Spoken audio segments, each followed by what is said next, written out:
Hello everyone, मैं हूं अमित द्विवेदी। आज एमपी न्यूज़ एनालिसिस में हम डिस्कस करेंगे 15 अप्रैल 2022 की प्रमुख खबरें जो बनी है कल रात तक की सुर्खियों से। अगर आप एमपीपीएससी, एमपीएसआई या मध्य प्रदेश की किसी भी प्रतियोगी परीक्षा की तैयारी कर रहे हैं तो यह आपकी परीक्षा की दृष्टि से बहुत महत्वपूर्ण है। तो चलिए स्टार्ट करते हैं आज का पहला प्रश्न और देखते हैं क्या है खास। तो देखते हैं पहला प्रश्न क्या है। राष्ट्रीय वनमाली कथा सम्मान समारोह कहां आयोजित किया गया? फिर से सुनिए, राष्ट्रीय वनमाली कथा सम्मान समारोह कहां आयोजित किया गया?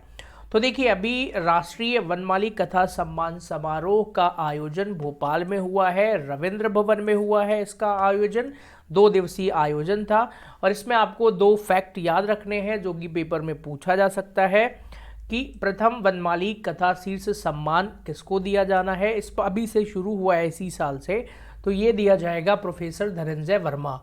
कहाँ के रहने वाले हैं ये? उज्जैन के रहने वाले हैं। फिर एक और 2 व्यक्तियों को दिया जाना है वनमाली राष्ट्रीय कथा सम्मान, जो है वरिष्ठ कथाकार गीतांजलि श्री को दिया जाना है, दिल्ली के रहने वाले हैं। ठीक है, तो ये पहला क्वेश्चन था। आई होप आपको अच्छा लगा होगा, समझ में भी आया होगा। दूसरा एक क्वेश्चन है, भगवान कुशवाहा का संबंध किस क्षेत्र से है? अब यहाँ भगवान लिखा है तो वो वाला भगवान नहीं, गॉड नहीं, ये इनका नाम है भगवान कुशवाहा। ठीक है, आपने सुना है क्या भगवान कुशवाहा का नाम? देखिए, स्पोर्ट्स में इसी तरीके के क्वेश्चन पूछे जाते हैं।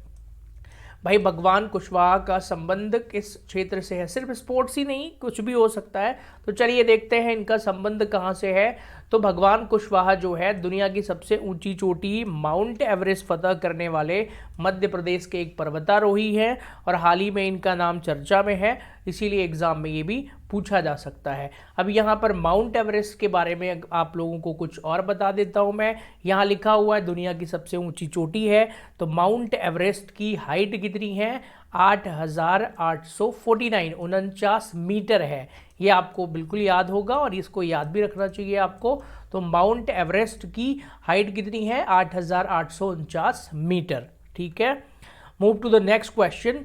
अभी हाल ही में किस जिले के लिए स्वीकृत सीएम राइज स्कूल का नाम ज्योतिबा फुले के नाम पर रखा जाएगा? मध्य प्रदेश के मुख्यमंत्री शिवराज सिंह चौहान जी ने घोषणा की है कि जो सीएम राइज स्कूल है तो किस जिले की स्कूल का नाम ज्योतिबा फुले के नाम पर रखा जाएगा? तो इसका आंसर है दमोह जिला। दमोह जिले की जो सीएम राइज स्कूल स्वीकृत है उसका नाम रखा जाएगा ज्योतिबा फुले के नाम पर। कुछ इंपॉर्टेंट फैक्ट और देख लेते हैं, कौन कौन से हैं। महात्मा ज्योतिबा और उनकी धर्मपत्नी सावित्रीबाई फुले की जीवनी को मध्य प्रदेश के शैक्षणिक पाठ्यक्रम में शामिल किया जाएगा। ये भी एक इम्पॉर्टेंट फैक्ट है जो आपको याद रखना है। इसमें क्वेश्चन कैसे पूछा जा सकता है कि भाई हाल ही में किसकी जीवनी को मध्य प्रदेश के शैक्षणिक पाठ्यक्रम में शामिल किया गया है? ऑप्शन दे देंगे तो आपको याद रखना है। अब अगर आप ज्योतिबा फुले के बारे में कुछ और जानना चाहते हैं तो मैं आपको इनके बारे में कुछ और बता देता हूँ।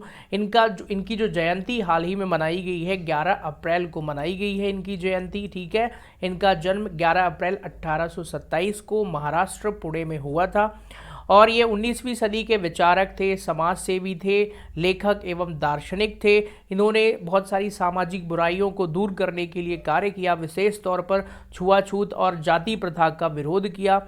इन्होंने प्रार्थना समाज की स्थापना भी की थी। महात्मा फुले की जयंती पर प्रदेश के शासकीय कर्मचारियों के लिए ऐच्छिक अवकाश की भी घोषणा की गई है। ये भी आपके पेपर में बिल्कुल पूछा जा सकता है कि किसकी जयंती पर ऐच्छिक अवकाश की घोषणा की गई है हाल ही में? तो आंसर क्या होगा? महात्मा फुले की जयंती पर। एक इम्पॉर्टेंट फैक्ट और बता देता हूं मैं आपको, जो सीएम राइज स्कूल हैं, अभी सीएम राइज स्कूल के बारे में भी बता देता हूं भाई। तो मध्य प्रदेश में जो सीएम राइज स्कूल हैं, टोटल 9,500 स्कूलों को सीएम राइज स्कूल में कन्वर्ट करने की बात चल रही है, जिसमें प्रथम चरण में 360 स्कूल्स को सीएम राइज स्कूल में कन्वर्ट किया जा चुका है, जिनमें 1 अप्रैल से अभी सेशन भी स्टार्ट हो चुका है। खास बात यह है कि इस पर निःशुल्क परिवहन की व्यवस्था भी सरकार की तरफ से उपलब्ध होगी। बाकी सारी व्यवस्थाएं तो रहेंगी ही, निःशुल्क परिवहन की व्यवस्था भी उपलब्ध की जाएगी इन स्कूलों में। ओके।